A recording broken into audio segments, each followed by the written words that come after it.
light comes first in this story. Always the light. Not the thin, watery light of February that barely warms your skin unless you're in places like California, but the light that's so fierce, it bleaches the grass and it burns the disciples' eyes. That kind of light. Light that transforms Jesus from the inside out until his face shines like a lamp and his clothes become impossibly white, as if woven from the dawn itself. And on that mountain, something happened that language strains to capture. The gospel writers strain against the limitation of words, just like preachers strain at the limitation of words. And that's why artists, musicians, painters through the centuries attempt to try to point toward such moments, trying to capture what cannot be captured. The disciples squint, shield their eyes, and their bodies are turned half away, like Moses at the burning bush, a light. This is their friend, their teacher, suddenly transparent to divinity, as if the veil has dropped from their eyes. Have you experienced such moments? I found such a place once in Point Reyes on Pierce Point Trail. I don't know if any of you have been there, but the trail is a 7-mile peninsula that goes out into the bay. You can see the ocean on one side, you can see Tamales Bay on the other side. And then to the south is San Francisco. And it seemed like for a moment the solid boundaries between myself and the landscape started to soften, as if the veil that was separating the spiritual world from the physical one had lifted. For a moment, there was no longer separation. And this was in the wake of my younger brother's passing. And I found such sanctuary in that place, overlooking the shimmering bay. Silver waters mirrored the endless sky, the vast Pacific Ocean stretching out beyond sight, and the undulating emerald hills of Point Reyes flowing. And San Francisco to the south seemed to glisten like a constellation of light. It was breathtaking. It was as if the impenetrable boundaries between myself and everything else had dissolved. And my brother's absence became a presence, not as a void, but as part of the wholeness before me, where there was grief and beauty merging together, indistinguishable, as if the world were both mourning and celebrating with me. And so later on, when I tried to share this moment with my hiking companions, my words were like how toddlers learning to walk. All enthusiasm, but zero coordination. And my friends gave me that special look that's reserved for someone who might need professional help. Did you remember water and electrolytes? You know how you get heat fatigue, one friend asked me. And I smiled knowingly, because It's so much easier to be diagnosed with a mild dehydration or something more than to admit that I'd brushed up against something I couldn't quite name. Have you had such moments in your life?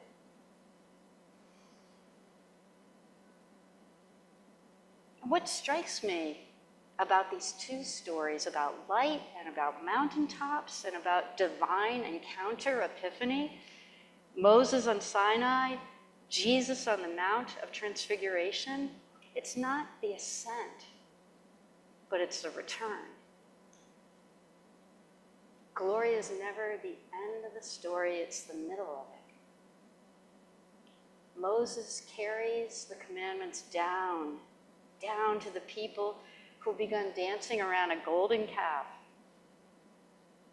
Jesus descends to find his disciples failing to heal a suffering child. The Reverend Dr. Martin Luther King Jr. knew something about this descent. In his last sermon, before he was killed, he preached about having seen the mountaintop, seen the promised land.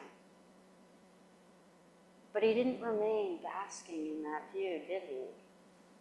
He came down to stand with the sanitation workers whose labor involved handling other people's garbage. And when Dr. King spoke of the beloved community, he wasn't describing a mountaintop experience for a select few. He was describing a valley transformed for everyone. And so here in our comfortable community, with our well-curated progressive identities, myself included, we're rich in vision, but poor in dissent. It's easy to post Black Lives Matter signs on lawns made possible by redlining. We attend climate rallies in cars that contribute to the crisis, myself included. We write checks to homeless shelters while supporting zoning that keeps affordable housing distant. We don't want to see it.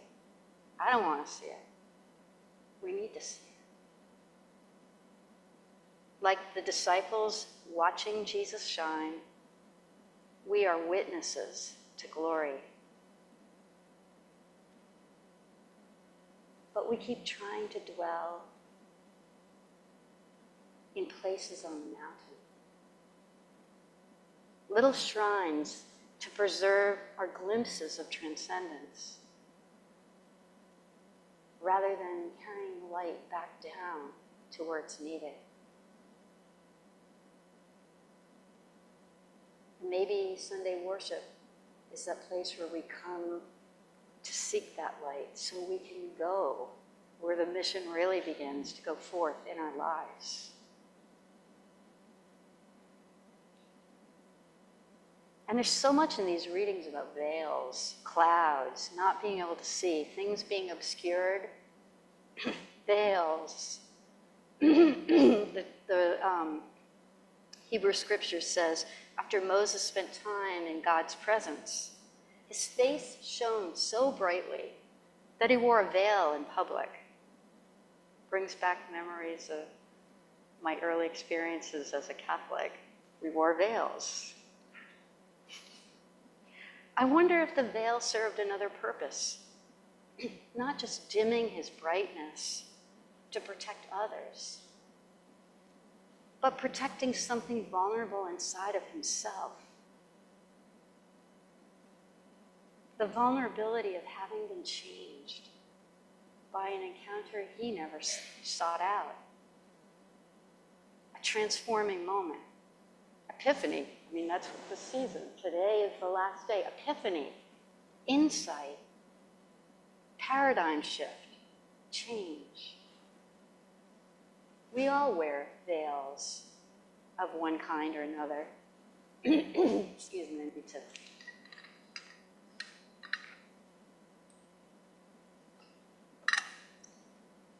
I still remember remnants of my Catholic upbringing, glorifying suffering as if difficulty holds spiritual merit. And this Catholic inheritance weaves in my conditioning as a woman, creating a brocade of self-diminishment, asking questions instead of making statements, being deferential. And all the while, there's this third veil, that gauzy fabric of white privilege that wraps around me, so sheer I often forget that it's there.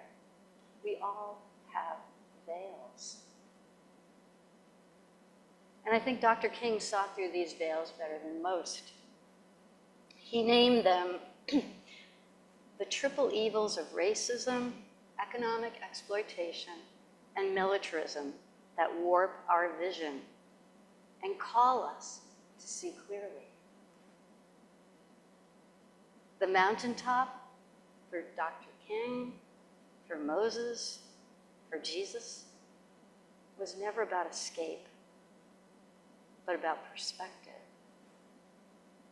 Standing high enough to see the promised land in order to walk more faithfully through the wilderness. In his letter from a Birmingham jail, Dr. King wrote that shallow understanding from people of goodwill is more frustrating than absolute misunderstanding from people of ill will.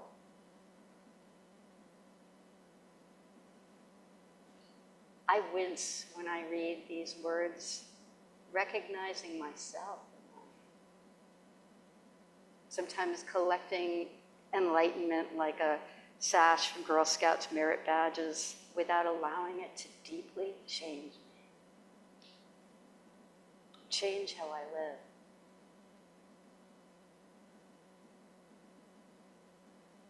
And I think the most important part of the Transfiguration story is that little word, down. Down from the mountain. Down from the glory into the crowded valley where Father waits with his suffering child.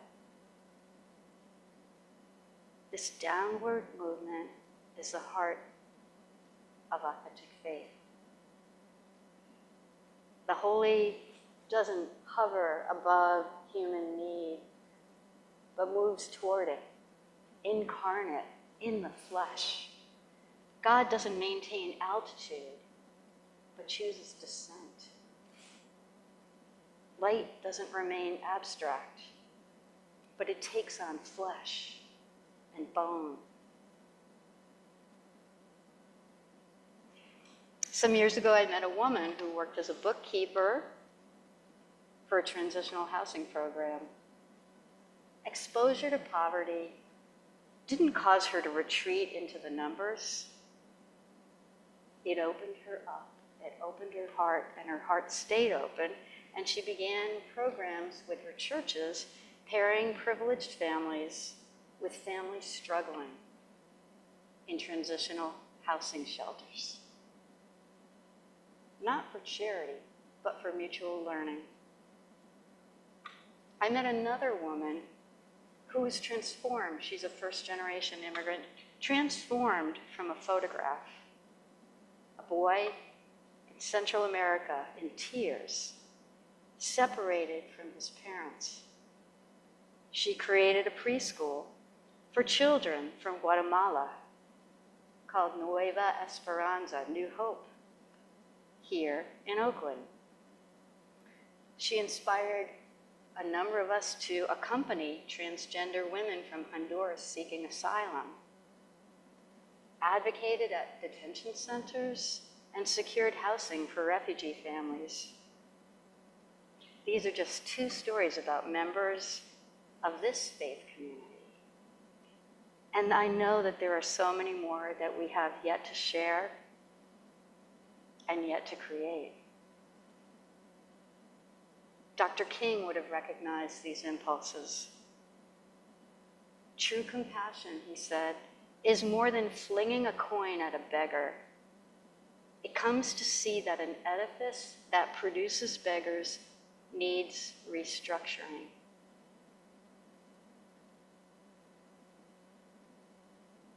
The words of a prophet.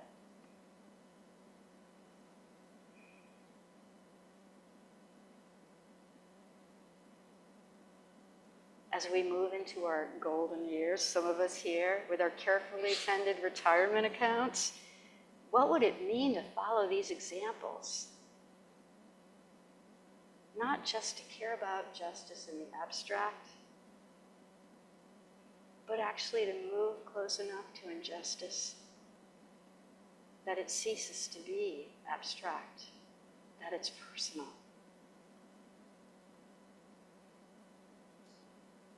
And so we stand at the threshold of Lent, and the story speaks directly to this moment. This season invites us into the wilderness. The wilderness that we're really already in. We are all in the wilderness. Invites us into honest confrontation with the gap between our values and our lives. Dr. King's words echo. There comes a time when silence is betrayal.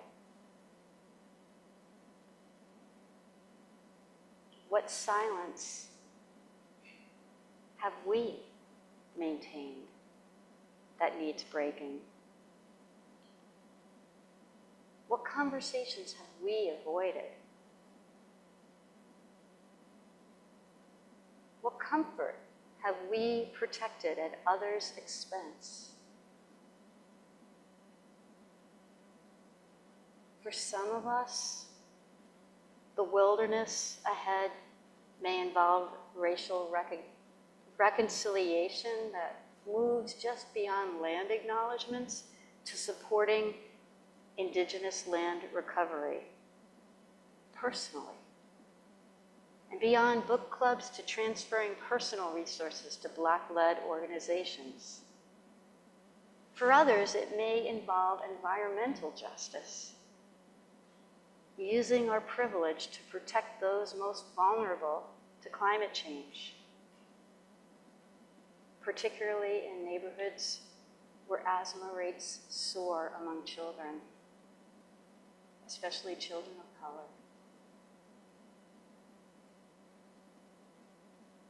King reminds us, the time is always right to do what is right. The hour for action is here. Less theorizing, more organizing. Less sermon crafting, more bridge building. Less diagnosing society's ills, more healing them. Starting with ourselves.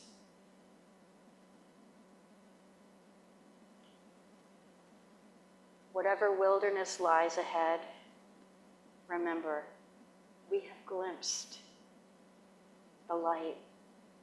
And the light that we have glimpsed is not meant to blind us to the darkness, but to help us to navigate it with courage. Not to make us special, but to make us useful. Not to separate us from others, but to move us toward one another. The Transfiguration, I think, reveals what genuine integration from a psychological perspective looks like. Not rejecting either humanity or divinity, but recognizing them as interwoven. Not escaping the world's pain,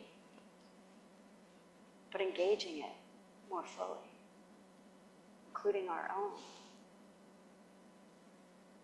Not building permanent dwellings on mountaintops, but carrying what we've seen into the valleys where the healing is needed. Dr. King said in his final speech, I've been to the mountaintop.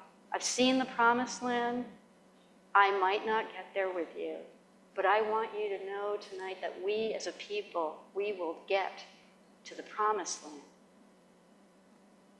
The light beckons. The path leads down. And the question remains, will we follow? Amen.